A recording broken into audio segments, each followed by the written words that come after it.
Alright folks, let's settle something once and for all. Why do sailors insist on using fancy words like bow, stern, and aft instead of just saying front and back like the rest of us land dwellers? Welcome back to the Cruise Ship Safety and Security channel. First up, we've got the bow, which is just a fancy way of saying the front of the ship. This is the part that cuts through the water, which means if you're standing up here during a storm, congratulations. You're now getting a free saltwater facial. The term bow actually comes from the Old Norse word bögr, meaning shoulder, because this part of the ship leans into the waves like a linebacker charging through a buffet line. Plus, saying meet me at the bow sounds way cooler than saying meet me at the front, which let's be honest sounds like you're looking for the entrance to Walmart. Now, at the opposite end of the ship, we have the stern, which is the back of the boat, and let me tell you, the stern is very important. Why? Because that's where the rudder is.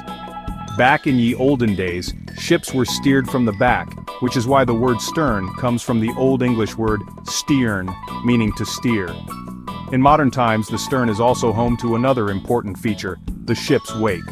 This is the giant trail of water that ships leave behind, which is absolutely mesmerizing to stare at for hours. Seriously, it's like a lava lamp for ocean lovers. Also, if you're on a cruise ship, the stern is usually where you'll find those fancy infinity pools, or, if you're on a budget cruise, a couple of deck chairs and the faint smell of diesel fumes. Alright, now let's talk about the word aft. If stern is the back of the ship, then aft means toward the back. But here's where it gets tricky. Aft isn't a place, it's a direction. So if someone says head aft, they're telling you to go toward the stern, but not necessarily to the stern. The word aft comes from the Old English eften, meaning behind.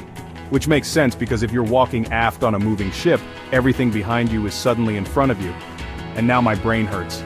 But hey, at least it's better than trying to navigate an airplane, where rear means seats, but aft means the back of the plane, and also the lavatory is back there, and I really hope nobody is using it during turbulence. Now at this point you might be wondering, why can't we just say front and back? And honestly, I get it. But imagine you're on a ship and your friend yells, go to the back. Exactly. It's confusing. Ships are huge, and depending on which way you're facing, your front is someone else's back. That's why sailors stick with bow, stern, and aft. It eliminates confusion, makes communication clear, and, let's be honest, it makes them sound way more professional.